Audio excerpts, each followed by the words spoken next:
they when I was watching the game, I was like, oh, these guys are good, and they play Liverpool. Even though Liverpool had their chances, but it was not much. Stamford were the better team. So that's it. So another thing I will highlight this evening was Arsenal. Yeah, after Arsenal, everybody were like saying, like I went to X, everybody were even blogs and all these football pundits. They're like, is this really Arsenal's year? This really Arsenal's year? But I'm not really hyped on Arsenal though, because of we all know how Arsenal always end up. They always end up shocking the world. Though. This is like followed Arsenal back to back. That was 2022 season. Yeah, that season they were almost close, that they were top in safe. But this season, everybody shouting, is this Arsenal's year? Because they did a comeback, which I know was paramount because of Arsenal. After this first goal, they were really in the game. So that's by the way. Then to Chelsea, I don't know. Maybe anytime Enzo Maresca conceive his players conceive a record, maybe doesn't know what he's in anymore. He's always bent on the wrong changes. I don't know. I don't know. We'll come to that. So Manchester United, their woes continues. I don't know what's wrong with them. I don't know. People are shouting, sack Ruben Amiri. But I don't know what their owner is saying. Sir Ratcliffe, or what's his name, sir? That Englishman. Is this let them give Amiri chance? Let Amiri take into relegation. That's where his eye will open. But for now, these are the highlight of the week. And Yamal came back again. You know what he does best? Assist. Then Napoli AC Milan. Napoli spoiled AC Milan winning streak. So many winning streak was ended during the weekend. Likes of Liverpool, Napoli. So there's so many big teams that are unbeaten and no more unbeaten again. Even Real Madrid too. So many unbeaten streak was broken. So first and foremost, let's start with the okay. I'll bring one of my guy from Liverpool fans. So I'll bring him on air now. So let's start with Chelsea game. Duke. Is it like if Chelsea are having a record, they can't do anything? Like, but the record came in like second half now. Same time, AC Milan had their record too, and AC Milan held down Napoli, the defending champions of England of Italy. They held them down to a win, 2-1. That's no at least just could have salvaged a draw in that game because that was like half time when the record come in. So I don't know. Is it that Maresca is not having it right or does not have a plan? Well, it's like back to back games now. You saw what happened in Manchester United against Chelsea. Now again against Brighton. Is it that when these are the world champions? They claim to be the world champions. FIFA World Club they won. So what are they not getting right? And it's not that they have so much injury problems like that. I don't know. Is it like they're missing Jackson? They're missing that missing link, Jackson. Last season we were like Jackson is not good. He misses clear chances. But I feel they're missing Jackson though. somehow. Jackson is being missed somehow. So what do you feel about Chelsea, Duke? So what do you say about them?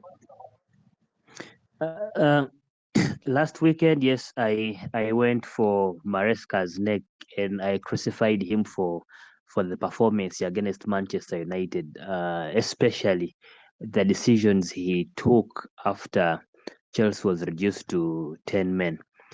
However, watching the Chelsea Brighton game, I realized there was a problem, and it's a problem I have seen for a long time in teams that are in a position like the one of Chelsea currently.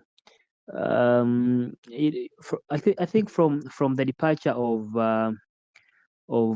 Abramovich, I have seen Chelsea trickle down in terms of mentality, and this has mainly been caused by the recruitment, or rather the plan that is at Chelsea right now to rebuild a Chelsea. I've said it's a situation I've seen before because yes, I did see it at Arsenal itself at the time when Arsenal recruited so many youngsters under Arsene Wenger in the name of rebuilding a team that you know that has played together for some time, and then basically this also comes with a mindset of changing the philosophy in the team. there are costs you will pay for these for such situations, and it's what Chelsea is actually paying for. The problem I saw with Chelsea, I will shift it from Maresca and then put it on the team, or put it on the recruitment team at Chelsea.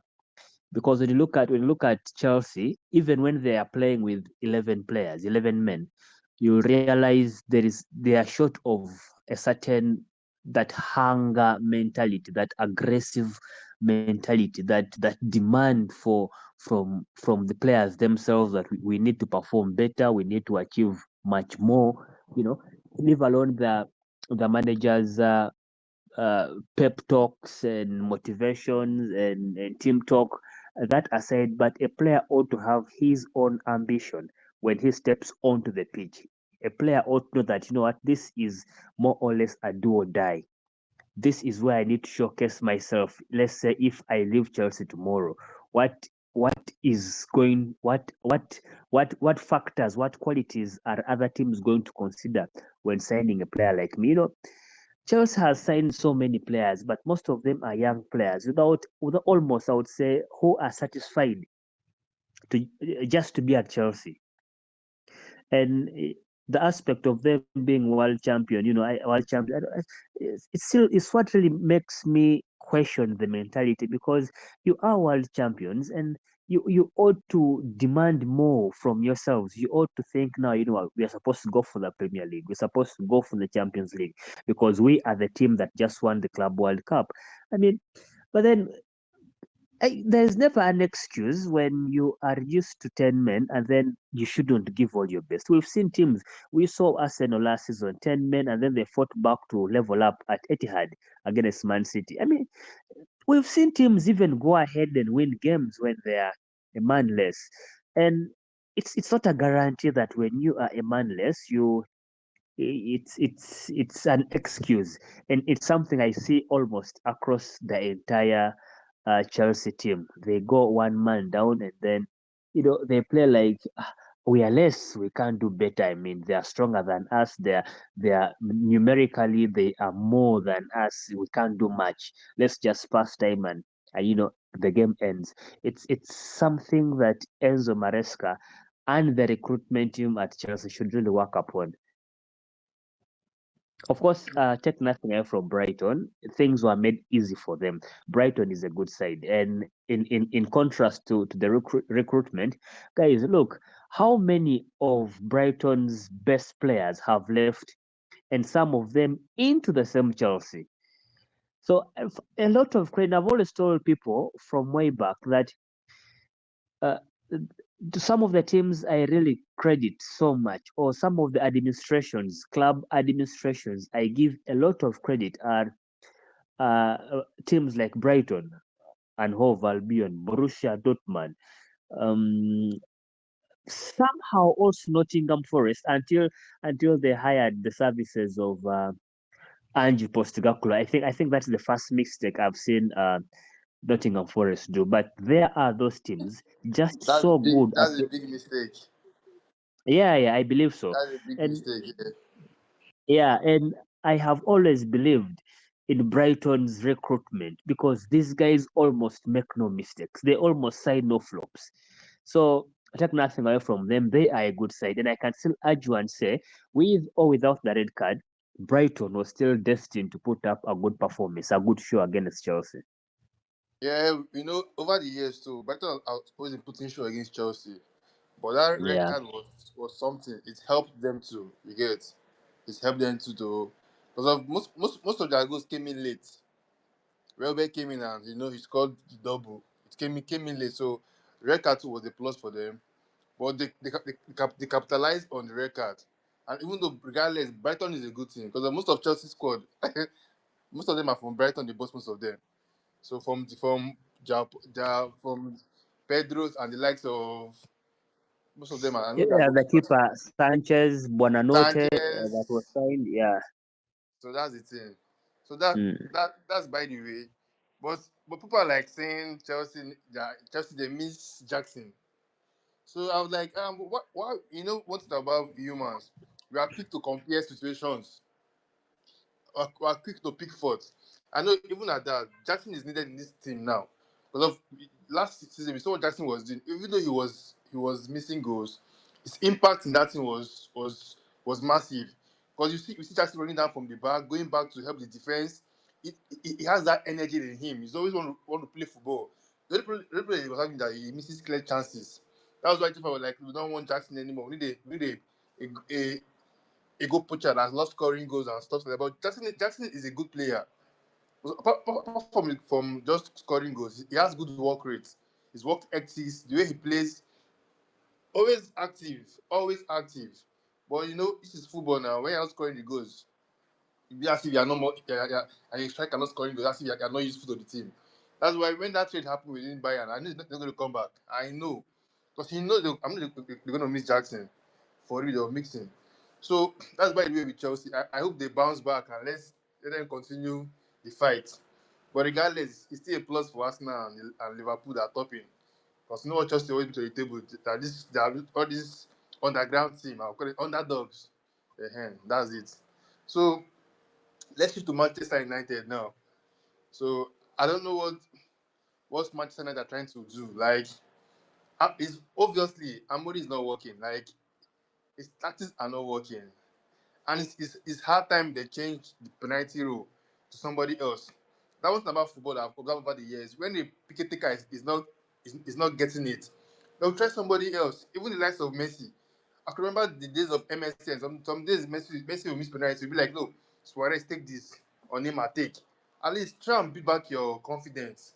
Obviously, he has lost it when it comes to PK. Give it to somebody else to play. Give it to Sesko. He's a striker there. Can give it to Mbeumo too or somebody else. At least when Mbeumo was in Brentford, it was a picket taker. So why do you want to take everything every time? This is the second time. Over the years, he has not missed penalty, but he have been missing. He just missed two, like, in space of 3 games. Next time, give it to somebody else to try. Come taking it all the time. I know you love the team. The team is at the pride of Manchester, blah, blah, blah. You are loyal, but bro, this is 3 points you're talking about here. 38 games, 38 or 38 points. How many points? So, I was going through X some days ago. I saw a blog that said, was it Sky Sport that put it that Zira, what's that Manchester United owner? Is it Zira Flick or that they didn't give Amorim that this is his full season with Man U. That he wants to watch him till the season's over. I'm like, bro, this is Premier League, man. You don't take chances like this. If you're not going to Europe, you're losing money. If you're not playing in the league conference, even though Manchester United is a big team, but football is all about, even though we love football, it still comes down to the business part of football. Because you want to make money. Imagine clubs like Gen come to Champions League. Do you know how much they were paid? Imagine them really going to the round. Do you know how much they are paying or they'll be paid? Imagine selling your tickets and stuff like that. You need those money. That's just the truth. Okay, you are crying that Liverpool are doing good deals over the years. They've won Premier League, they won Champions League, and this is money, this is business. This is business. You don't joke with maybe Manchester United. They've forgotten what the club stands for. They've forgotten their club heritage or something like that. Man, sack this man and bring in service. Bring in Zidane. Give these guys good money, good offer. Who knows Ruben Amorim from? Nobody knows from anywhere. Even though I don't like Manchester United as a team, because it's none of my business. Even though they are losing, I'm happy. But obviously, sometimes about football, you just need to do the right thing at the right time. What? Okay, you came in last. You came in the middle of last season. You're like, okay, this is your first season. You don't have any players. Okay, you bought players you need. So what? Why am I not getting results? What do you lack? They'll be shouting that okay, it was this guy that was a problem. What's that goalie's name again? Basket. What is his name? Onana. Onana has left. So what's the problem? What is the problem? It's Manchester United. I don't know. I don't know what's their problem. Like I don't fucking know what's their problem.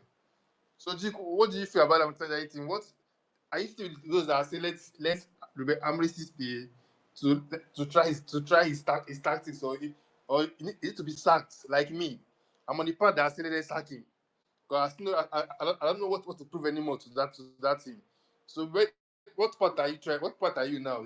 Are you with the owner of the club that said I want to give him more time till like the season is over, or you are with the fan that shouting he needs to go? How I like Arsenal, they will start flying this thing all over the pitch. You must go. You must go. So what do you feel about that team? You see, in the same Premier League, we've seen managers hired, and then they turn around things in the least time available, in the least time possible.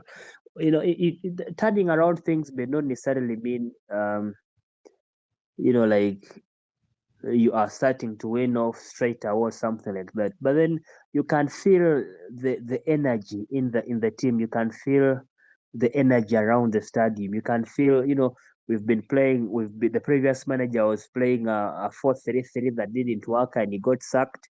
This guy has come in, and you know what he goes back to the basics and says we are playing 4-4-2. It's the same thing that Glasner did with the Crystal Palace against Liverpool. He was playing against a Liverpool that is very strong on a 4-3-3, and then into the game he switches to a 4-4-2. Perfect. Why? Because he is fitting the situation. This is Liverpool you're playing against, and you are at home. You would love to pick a result from Liverpool. Do whatever it takes. But then who plays 4-4-2? What kind of manager starts the game with a 4-4-2? In this era, there's barely any. You get, but it is a situation you are in.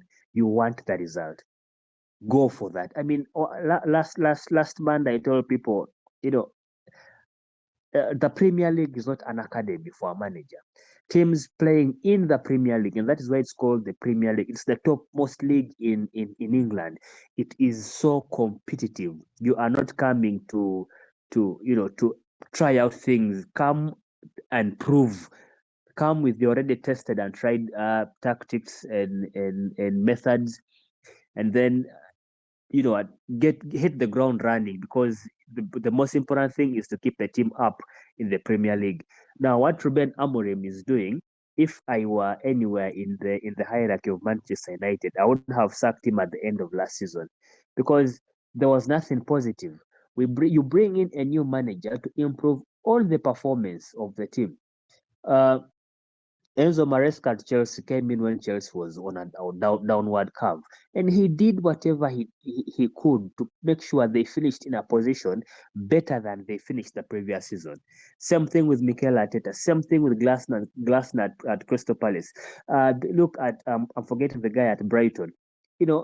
Brighton wasn't doing badly last season, but he tried. But before he came in, actually, but he tried to put Brighton somewhere that could convince the board, that could convince the fans that he's doing something tangible, something that is yet to um, produce results for them at Brighton. You don't have to go unbeaten. You even don't need an 11 or 10 match unbeaten streak or winning run. No, all you need to do is try to play the kind of football that shows your team is competitive.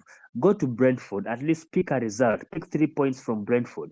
Everyone will forgive Amorim if they go to Emirates or the Etihad or Anfield and lose even seven. But then pick points from Nottingham Forest, pick points from Brentford, pick points from Leeds, pick points from Sunderland. But right now, wherever Sunderland is, they do believe so strongly that they can beat Manchester United, because it's clear the manager is never going to change his tactics. All you have to do is find the best way to beat him with his own tactics. It's clear to the whole world. When I watched the Newcastle, when I was watching the Newcastle game last night, from the 75th minute, you won't believe, but Mikel Arteta played a 2-1-7. Strange. It's weird. It's out of this world. But why? He badly wanted the win, so he put everything all out to go and win the game. And that's what managers do. Pep Guardiola leading 1-0 against Arsenal. What does he do? He plays a back six. He's taking off a number 9 and bringing a number 5 or a centre back. This is how dynamic the current football has become, and you can never stick to one way of playing football and think you're ever going to pick results. Hell no. So, like I said, if I were in anywhere in the hierarchy of Manchester United, and right from the start of this season, Man United will have a new manager. And 3 games into this season, if at all Amorim had survived the axe, 3 games into this season, Amorim would be no more at Man United because it's all clear. I mean, whatever he's doing is unforgivable. I think I would think the only player playing for Amorim, I think it's Buemo and maybe Bruno Fernandes. But the rest you can clearly see they have lost faith. They have lost trust in the manager, and it's going to be very very hard for him to instill the trust and confidence in those particular players. Brian Mbuemo, I think the first time I ever saw him miss a penalty was during the Carabao Cup uh, shootout at what's that team they played? Or was it Grimsby? It was Like the it first time was I it saw was him. Grimsby. That was last season, right? No. This season at Man United. Okay, yeah, it's true. It was Grimsby. Yeah. It's true. Amongst United. That's Yeah, true. Yes. that's the first time I saw him miss a penalty. I have never seen Brian Mbuemo miss a penalty. Actually, last season in Brentford, there was a penalty they got. I think was it against Wolves, and as he was running to take it, Wissa was already running to celebrate because he was dead sure. He was so Yeah, bloody I sure that remember. Yes. yeah, Mbeumo was going to score that penalty, and that is the confidence anyone can have in Brian Mbeumo when it comes to a penalty shootout. Uh, Bruno Fernandes has missed a couple right now, and I think it was just about time he would say the team is under pressure. He was under pressure. He would have acted like handing it over to Mbeumo. Probably just act like you're giving your You teammate a get boost in something confidence that Messi, or Messi, something like Messi, that. Yeah, Messi always do it. And no, exactly. of recent now, as a captain, he feels the weight is on him, everything is on him. So at this point of time, your prayer give to somebody else that can take it. Not everything you want to do yourself. You get sometimes you give it out for someone to take it. Last time you said the use the referee as an excuse. That the referee touch you, blah blah blah. Okay. Now what was the excuse yesterday or on Saturday? What was the excuse this time? Nothing. So that Absolutely no that excuse. nothing. Absolutely no excuse. Yeah, No yeah, excuse but this time.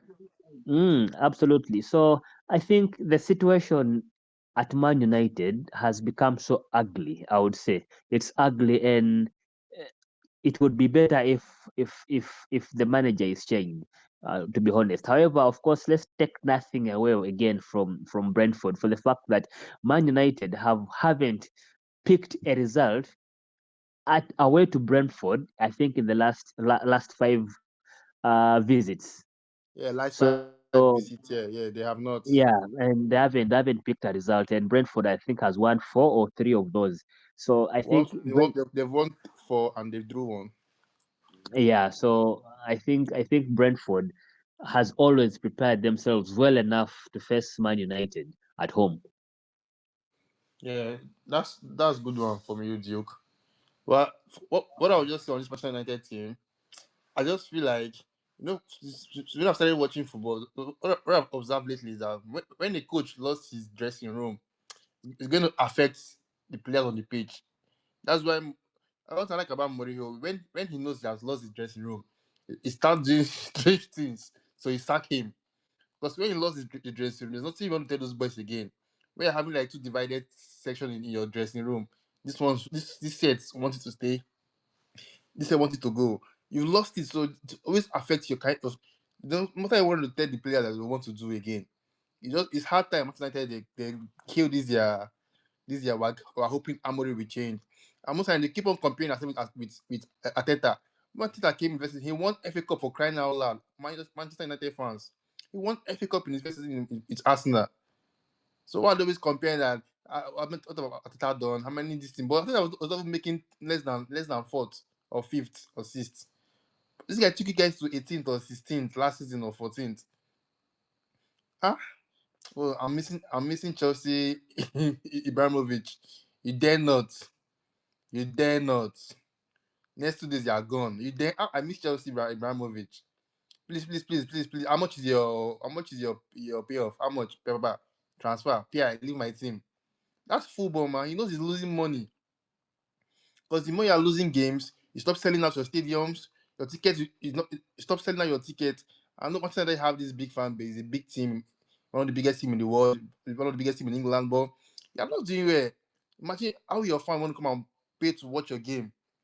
I don't know why they're not seeing this business part of the sport. It's all about the business most times. Yeah, it's business. It's business. Sack this man. Start getting your results. Because he said he's not going to change his tactics. And which all the whole team in EPL now knows this kind of play. Like you said, Duke, if you're not getting points from the likes of Brentford, Sunderland, Nottingham Forest, so is it Liverpool you want to win? Or is it because they want Chelsea with one man down? Can this team beat Arsenal? Or can this team beat Manchester City? Or even the likes of Liverpool? They can't. Even Newcastle will be a problem to them. Even Sunderland now, it will be a problem to them. It will be a problem to Manchester United. They need to, they need to sack that man. That's all I have to say. Maybe if the fans, if the boss still believe in him, it's on them. Because week in week out, we keep hearing the same story and nothing is done. Nothing is done. Nothing. That's all. That's all. That's by the way for Manchester United. So let's come to Liverpool now. The unshakable Liverpool, the unbeatable Liverpool. So obviously now we have seen that Liverpool they can be beaten. They can. And kudos to Crystal Palace. Kudos to them. I love the fact I love what happened in that game. That they did not relent. They did not they gave Liverpool hot for they were coming for Liverpool. Even the fact that Izzy is no more there, the way they played, I was like, no, these guys they are good. They won this thing last season. They won Community Shield. They won the FA Cup. Still again. And they played Liverpool during Community Shield and they won Liverpool. So I just like the fact that at least it's obvious now Liverpool is even though they were seeing them like immortal in the league this season, but they show that they can still be beaten. They can still be beaten. So that's it. So I don't know. People are talking about Flarovert that 7 games, 0 goals, 0 assists. You know, don't think people should know about EPL that EPL is not really that easy to adapt. You can be a star in your league, then come to EPL. If you are unlucky, you might not really adapt to it. But sometimes it might take time, sometimes it might come quick. So that's it. But for Liverpool, nothing really much that I saw in that game. Just that was not their day, and Crystal Palace was the better team because everybody performed the way they could perform. Just that the goals were not coming in for them, and Crystal Palace were the team to win on that very day. So at least it's 1 point behind Arsenal. That's the joy I just have. So do you qualify feel about that Liverpool game now? Liverpool Crystal Palace. I think there is more to discuss in reference to Crystal Palace than there is to Liverpool itself, because Liverpool basically came in that game one as the favorites. However, like I was talking, like I did make mention of it earlier, that statistically, I think uh, the Crystal Palace boss Glasner must have did his homework and got it quite so well against Liverpool, because I think he was almost prepared of the fact that Liverpool seems to be better putting pressure, mounting pressure on the opponents towards the end of the game. And yeah, it kind of did pay off, but I think Crystal Palace was prepared enough to come and hit them also immediately. I love the response. I mean, those are the kind of responses, reactions after conceding that we see from top teams like Liverpool itself, like Man City, the Barcelonas, um, Real Madrid before that, earlier than the period right now. You try to have a go against them in the last minutes, or regardless of the time, you score them in the first minute and they'll be equalizing in the third or fourth, or even getting the second goal in the fifth minute or something like that.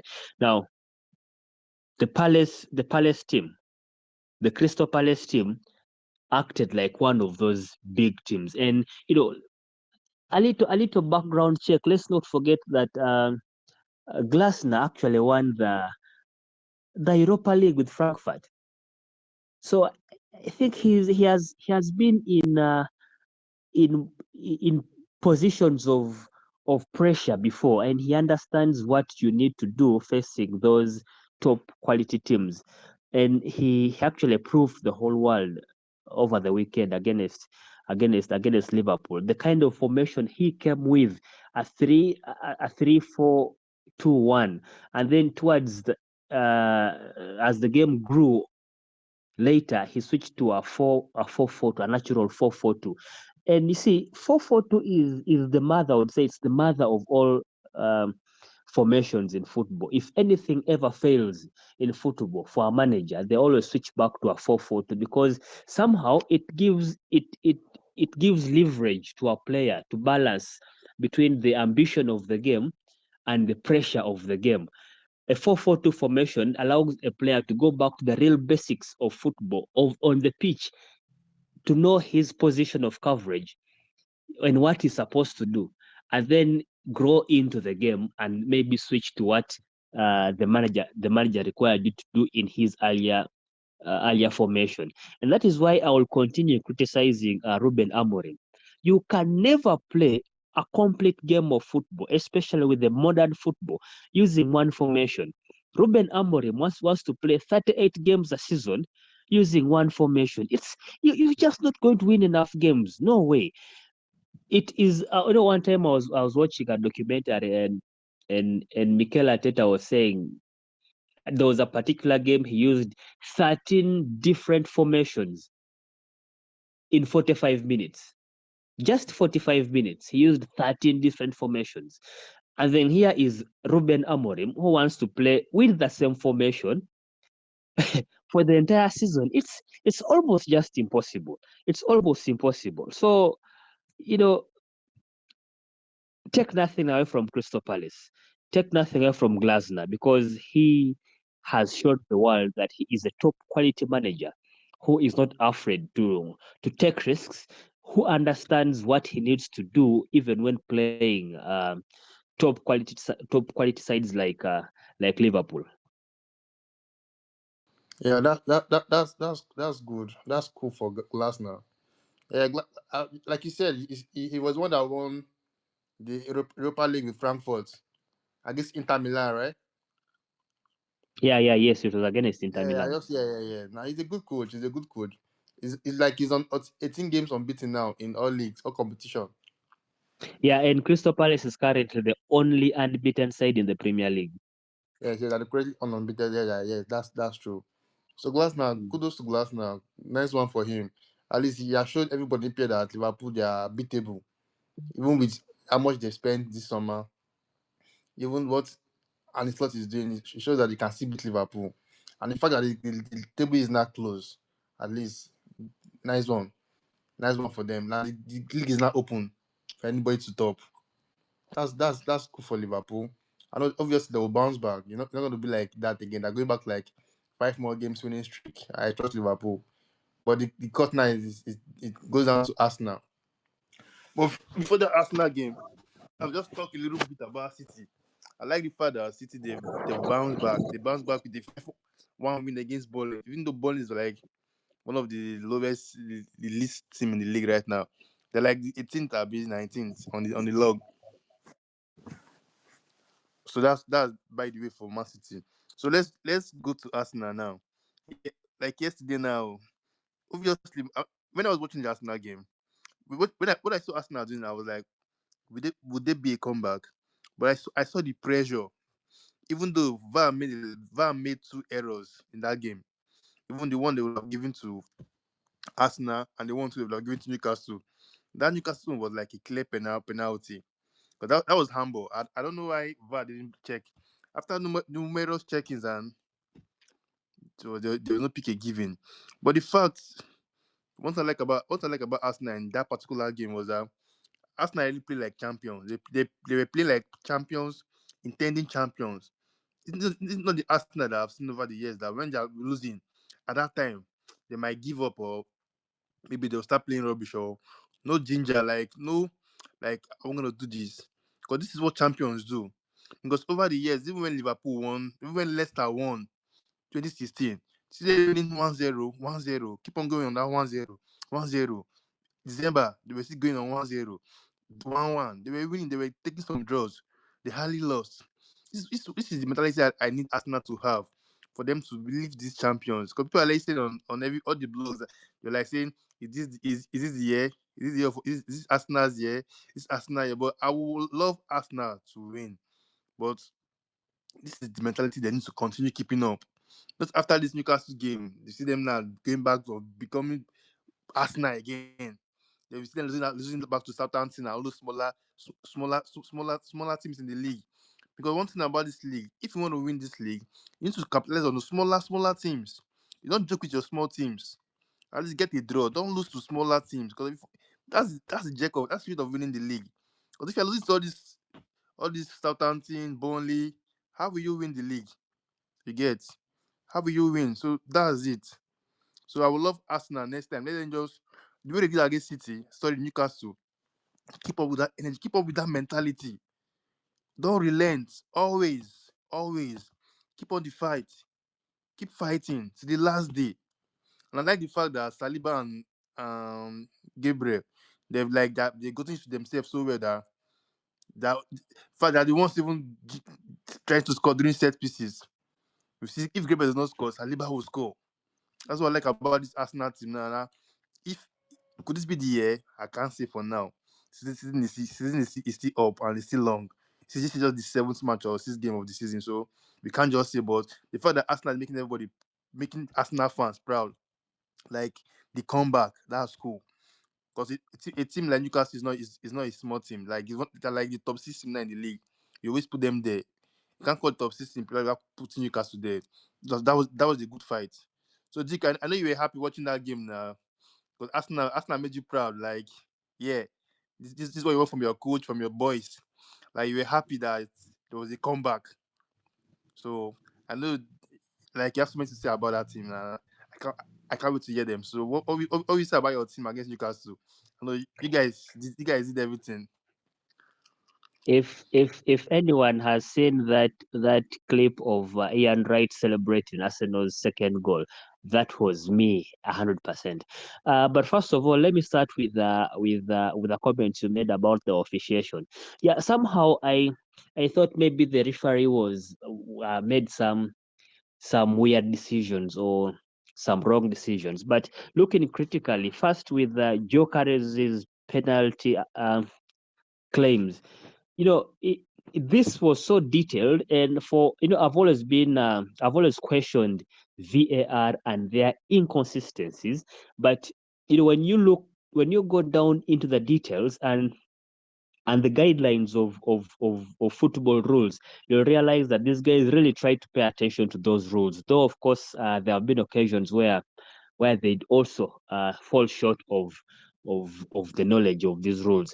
Gyökeres's penalty, I think, well, the reason why it was ruled out, and I agree, when you follow the guidelines, he touches the ball, yes, and tries to take it away from the goalkeeper, Nick Pope.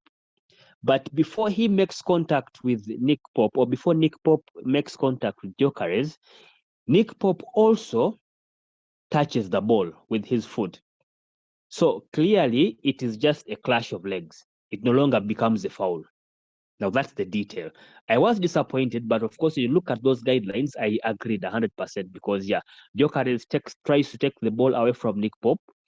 Nick Pope touches the ball before he makes contact with Gyökeres. So that ceases it from being a foul, and it's just a clash of legs because the two players went for the ball. So yeah, that wasn't a penalty. The Gabriel incident also, actually, I've shared a tweet up there from the Sun. Ex Premier League referee gave also verdict on the Gabriel incident. Gabriel goes down to make a sliding tackle, and he clears the ball. As he's falling, his hand is in a natural position because he is on the ground. And remember, he has hit the ball first, and then he hits it onto Elanga, and then the ball ricochets on Elanga and then back to Gabriel's hand. It But won't be. sorry to interrupt. Sorry to interrupt you. Sorry, but over the years we've seen ref giving such penalties. It's not as if you are new to it. It happens, No, no, especially in that's why. Premier League. No. That is why Premier I'm League saying are good on controversies when it comes to VAR giving if penalties. you look at the detail, this was almost an exceptional case where a defender clears the ball. He's clearing. He makes a attack and he's on the ground. Then he clears. He first clears the ball, and then he kicks it onto Elanga. Elanga doesn't kick the ball onto Gabriel's hand. Gabriel kicks the ball. It hits Elanga and then back to his hand, and he's falling. His hand is in a natural position. It is not moving towards the ball. So again, I agree that also wasn't a penalty, and I agree with the VAR decision. So personally, I can't I don't complain about the officiation of that game. Whether it had gone in Arsenal's favor and the end the result was in Arsenal's favor, or even if Newcastle had won the game, it wouldn't be an issue of the officiation for me. Um, On to the game itself, I think the first half Arsenal was supposed to go 2 goals ahead. Eberechi Eze, I think almost he had two shots blocked, one by Yeah, the yeah, defender. he had two. Yes, two. Yeah, one by the defender and the other Nick Pope's brilliant save. Nick Actually, Pope. Nick Pope Yeah, that was was a brilliant save by him. yeah Kudos to he Nick made Pope on quite that. yeah, he made quite a number of brilliant saves. You would say maybe Yes, yes, Newcastle yes. survived the first half, but then I think that is the reason every team has to sign, or that is the reason every team signs quality goalkeepers for situations like that, for games like those. We once upon a time we saw De Gea win games for Man United, and that's the reason you must have such a quality goalkeeper, because there will be moments when your strikers are not delivering, your attackers are not delivering, even the defenders are not in position, to give you what you demand of them, and then it will be the goalkeeper. So, of course, a lot of credit to Nick Pope. We saw Trossard hit the bar as well. Arsenal had quite a number of chances, and I can't say they wasted, but I would say they were just quite unlucky. And in situations like those, defenders really have to be careful, very, very careful, because as you miss chances on the other side, be careful not to give away chances, because any team will capitalize on whichever chance you have, and then they'll go back on it. Teams have learned the low block. And once they get a goalness in a game where they see you are coming for them with a lot of pressure, they will get a goal and then sit back in a low block, and they could defend for the entire 90 minutes plus and still take the 3 points. And we almost saw that with Newcastle against Arsenal, because we saw what Mosquera did. He gave away what was a silly corner. And I always tell people I watch football with that those silly decisions will always cost the team. We saw Zubamendi against Liverpool. Silly tackle, cynical tackle. He gave away a free kick. Zabozlai scored from it yesterday. Mosquera, he gave away a silly corner. And what did we see?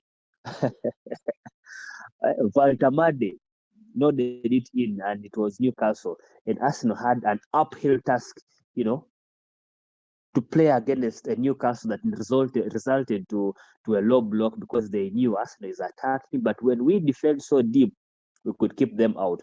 But of course, like I've always said, many people quite criticize Mikel Arteta and his tactics, but I believe in Mikel Arteta so much, and yesterday was more reason for me to believe in him.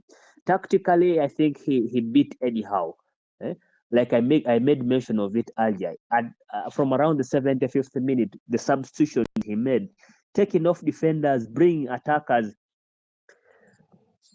You see, this is also another reason why I will criticize managers like Ruben Amorim, because football has become so dynamic that sometimes, as you play with 11 players each side, managers always look for a way to add an extra player into the game, and then to look like the other team has 12 players. How? See what, for those who watch the Arsenal game, see what David Raya was doing. He became the sweeper, he became the number 5. The number 5 became the number 6. And then the number 4 is deep into into the number 8 position and pressing Newcastle so high. We saw David Raya receive most of the balls, most of the long balls, most of the clearances from Newcastle. It was him receiving them and then sending them back. That already gave advantage to Arsenal because instead of keeping your centre backs deep in your half to wait for the counter or block the counters from Newcastle, like Newcastle was trying to do, they were high up into the Newcastle half, meaning Arsenal had 10 players into the Newcastle half against the 10 outfield players of Newcastle. So it's equal 10 against 10. And what are the chances? Of course, the attacking team will have more chances. So that is how dynamic football has become. Arteta ended the game with a 2-1-7 formation, and it gave him the result. Clearly, it showed you how much Arteta wanted to win this game. He wasn't going to settle for a draw. He wanted 3 points. So, yeah, I was very excited. I was very happy with the result. But credit again to the Arsenal manager. He showed the tactical prowess in him. Yeah, like that's good on Ateta for that. Nice one. At least it's obviously we know he has matured on the job. He has matured on the job, obviously. So this is what we want managers to be doing. Not just stick like you always say, not just stick to one tactics and hope you be getting wins. Sometimes you need to diversify, you get. Most times change your formation, change your pattern, and do things the right way, you get. So what I want to ask you now, like, do you feel it's time Arsenal can compete for the title, or is now the time for Arsenal to be crowned each champions of England, or you guys you need to wait for more season, or is this you guys season to prove us yes we are winning this title? That's what I want to hear from you. So what do you have to say? I remember once upon a time I told people here that I have watched the Premier League for a very long time, a very, very long time. And there is one thing I can tell you, Mr. Fresh, amidst a very good team, besides having a very good team and a very good manager, tactical whatsoever, I have come to learn and agree. I have come to terms with the fact that you need luck to win titles. So Arteta has done everything, and I appreciate everything Mikel Arteta has done for Arsenal. Rebuilding that team, taking it back to a place where Arsenal used to be competing and always challenging for the title. But if he can't push this season and win the Premier League, then I would say he doesn't have the luck on his side. That is what I can say because no manager has done that in the Premier League, coming and competing for 4 consecutive seasons, 5 consecutive seasons. Three of those you finishing second, two of those finishing just less than 3 points from the title winner. You need luck. You need luck. Then, and if that is happening, then you don't have the luck. And if this season ends without a title, for the Premier League title for Mikel Arteta, or any other major title, I mean Champions League or the Premier League, then he doesn't have the. He has done everything. He has. I always tell people Mikel Arteta is the best manager Arsenal has had in the last 10 years. I know they've had only Arsene Wenger and Unai Emery, but he has performed much better than those two in the last 10 years. So, but if he can't win the league, then Arsenal should change the manager, not because Arteta has been poor, but because he doesn't have the luck. But well, it's too early to call. With the way the Premier League is, it's too early to call. Last weekend, I was declaring Liverpool to be the contenders, but with the performance that Crystal Palace put against them, someone was telling me this evening that don't be surprised when Liverpool go ahead to lose one of their next three fixtures, because teams, Premier League teams and managers do learn. They learn your weaknesses, especially from the first loss that you get. They really learn a lot. So It's still open, yes, it's still open, but at this rate, if Arsenal goes to the places like they went last yesterday, St. James Park, go to Etihad, go to Old Trafford. Which other team is hard to beat actually on our actually that Brentford as well, Nottingham Forest. If they pick points, maximum points from those places, then yes, they should win the title. Yeah, like yeah, that's true. You know, one thing about football I've observed over the years, luck is very, very needed in football. Sometimes you might be doing everything right, but you might not have that let us say football luck with you. But the thing is that one thing about life is okay, let me use in terms of sports. For you to have that luck, try and be winning your small, small games. Try and be getting those 3 points first. Try and be getting a draw. Then pray for that luck to come. Because even though you're not doing anything right, and the luck in football, right, you need to be winning your games. Then hope that luck fall upon you. That's the luck of football. But most times, many teams just be feel like if I win, I don't win. The luck will still come. No, you need to win. You need to have those 3 points or have that 1 point. So of having nothing at all. You can't just tell me that Manchester United and the way they are, they be hoping on luck to make top four. It won't work that way. Never. It never works that way. Can't just be in their 14th position without winning games and we hope our luck of football will reach us today. Let's make let's make top four, top five. Without winning games. No, it's not done. Who does that? Nobody. So that's it. I really want Arsenal to leave the trophy. It's long overdue. They've come close like how many times? Before I was praying for Liverpool to win, now Liverpool they've won it twice. So it's long overdue for us now. It's long overdue. And the ball is in their court. The ball is in their hands. That's what I would say. Arsenal can match Liverpool this season. Even City too. Arsenal can match them head to head. Just that win your lesser games, win your less problematic games. Just try and be winning your games. Have that 3 points this weekend. Have that 3 point next weekend. Have that 3 point the other weekend. Every weekend, try and make those 3 points. Every weekend, try and make those 3 points. Every weekend, try and make those 3 points. And before you know, you're topping the league till like January, February. Then you know, Arsenal always have this problem.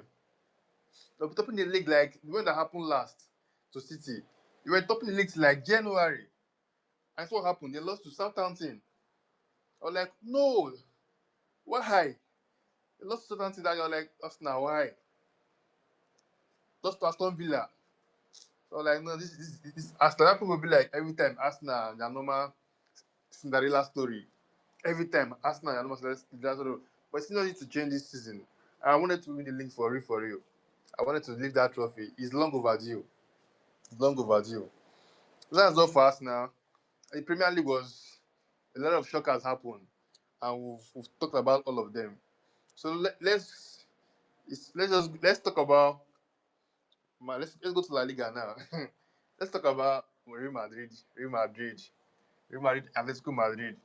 Like the game was like I was not really surprised though because with over the years I know I used to follow Madrid and Atletico Madrid very good based on I know anytime they are playing I always want Madrid to lose so that I will have an edge over Madrid on the table. It always happen. But I was like 5-2 because obviously ATM has not been scoring goals this season. And this is like a second win of the season or third win against Real Madrid. Like, I didn't expect it to reach like that 5-2. I did like maybe like a 2-1 or a draw. A draw. But seeing 5-2, I was like, is this Real Madrid?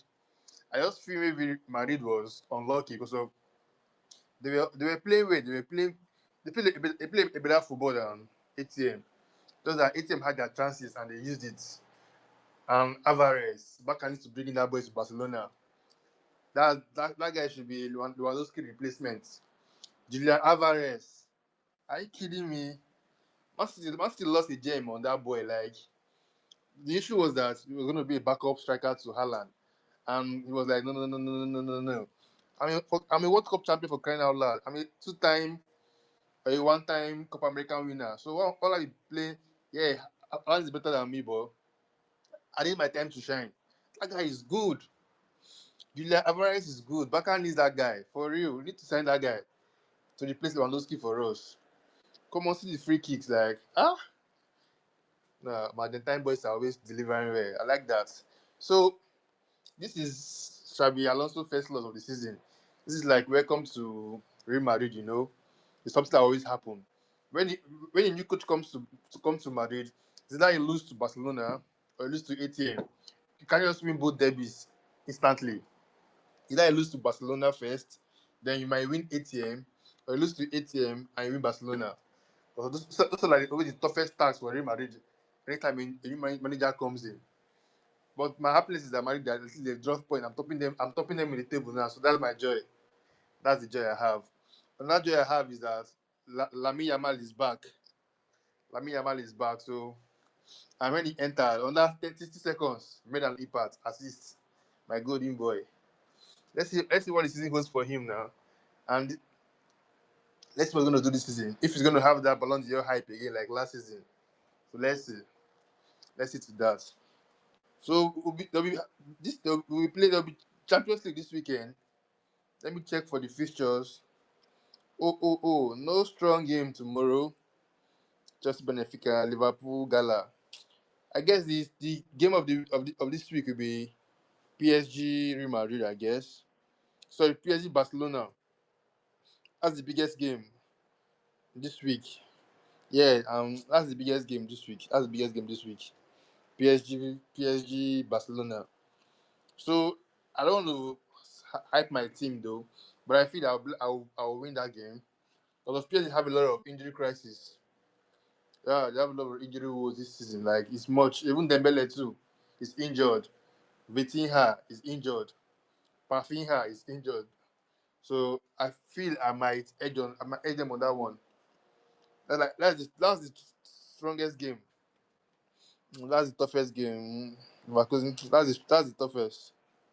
Yeah. ATN, Real Madrid, can you fuck is Skyrat? I don't know those people. Yeah, that's the strongest game for now. Let's go to Serie A. Napoli too. They drop point during the weekend to AC Milan. Man, that was crazy. Even the fact that they had record. Same thing I was talking about Chelsea having the record too, and they could not hold their grounds. They lost to Brighton. Same thing happened to Napoli. AC Milan had a record, even though AC Milan were already winning 2-0 first half. Napoli scored one. They could not complete it two to play a draw. So they were active. So that's the thing. And Napoli are defending champions of Italy. And that's it. They've been on an unbeaten streak. But see what they did. They bounced back. This Milan held them. And they won. They won. So most time, record is not really an excuse. Okay, let me take you back to 2012. This same Chelsea against Barcelona. 2012 Champions League semi-final. Chelsea, Don Terry had the record first half. That was when Messi scored 91 goals that year. 2012, Messi was in his prime of banging goals like a madman. Iniesta, Xavi, Busquets, all in their primes. But Chelsea held us 2-2. 2-2 draw in Camp Nou. Game that I almost cried. I almost cried in that game. So I just feel everything still best goes down to the manager. When you have record, you need to have plans. Have plans, have some strategy that stop removing some wrong change, stop doing some wrong change that affect your team. Most time Barcelona do win teams with record. Even Real Madrid do win teams with record. They do. They do. So that's it. That's it. The weekend was fun. So many heartbreaking moments. So many lots of fun for those that used to play bets. And so many crazy things happened. So many things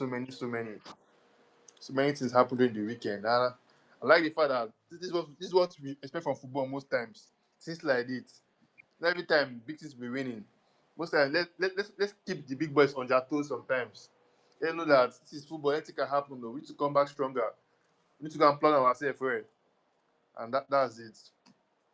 So that should be all for today. So that my brother you can rest.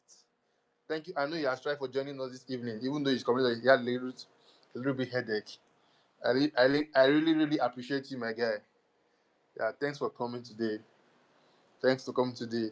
We'll see next week Sunday. Let's try and watch Champions League football this midweek. At least this week will not be boring for those that love watching football. Tomorrow, uh, Mr. Fresh, I'm with you. Mr. Fresh. I can hear you. I can hear you. Let me first let me first comment on the Madrid derby. Okay, okay. Yeah, you see, Atletico Madrid is true. It has tried to put up some resistance against Real Madrid in the recent times. But yes, the weekend's derby was quite exceptional because it is the same thing I keep on emphasizing that with the current modern football, it's so dynamic. From the start of this season, Diego Simeone has played. Atletico hasn't been so good, especially right from the end of the previous season. They kept on shipping in goals. They were losing games you thought they shouldn't have lost. And I think they must have lost us the first was it the first game of the season? I don't remember so well, but their performance has not been good, and they found themselves in the lower half of the table this season. In fact, going into that Real Madrid game.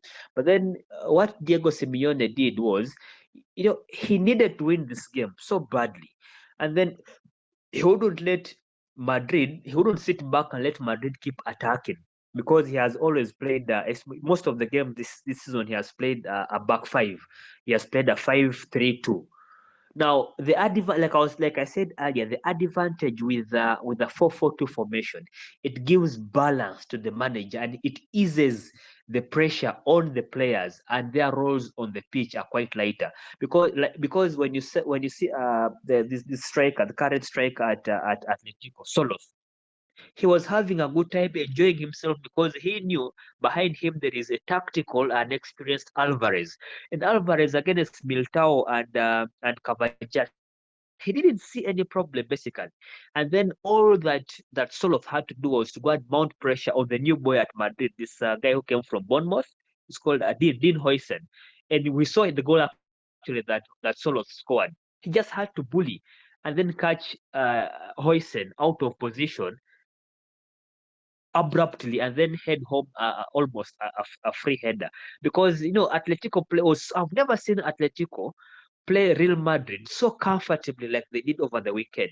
Because I think, and credit to the formation, 4-4-2, Koke in the midfield, Barrios, these guys were comfortable because knowing Gonzalez and the Simeone, actually Diego Simeone's son, they were running the flanks also with less pressure because behind Simeone there was Lorente, experienced player in the La Liga, and especially in games like this, a lot of experience. And then Gonzalez with the David, it's called Hanko, David Hanko somebody. And trust me, I've never seen Atletico so comfortable against Real Madrid like I saw them over the weekend. But I believe this was because of the formation that Diego Simeone, the approach with which he came against Real Madrid with their usual. Actually, the Madrid manager Alonso is playing something quite different. It's almost a 4-5-1 almost, and then he divides into the midfield to make the four makes it the 4-2-3-1 kind of formation. It's working, yes, because the kind of formation is facilitating Vinicius and Mbappe, and you really see they're trying to put up a performance with this kind of formation. However, the fact that a 4-4-2 formation will always be, like I always tell people, it will always be the mother of formations of football. And any manager who gets it right can never go wrong. So credit to Simeone in this fixture as well. Yeah, like I said, he needed that win. He has been doing poorly this season in La Liga. He has. He has lost like three games, two draws, and like two or three wins. So this season, he needed that win to boost his morale back to back in the league. He needed to win like he lost, and like, but I was not expecting that 5-2 actually. I was like maybe like 2-1 or possibly a draw, or him winning 5-2. That's cool. And his son too is playing well. Oh. His son is playing well in that flank. I've been observing him lately. That is Simeon, and they bought it from Napoli. Came from Napoli, so he's playing very well. That's cool. That's cool. Let us enjoy our midweek. Try and watch Champions League games. No big game this week apart from Barca PSG. I'm just seeing smaller teams, and that's it. So we'll be back here on Monday, same time. Don't always be active and present. Thank you once again. Thank you, Duke. I really appreciate. Thank for those that joined and left. I really appreciate. Hope I see you guys next week Monday.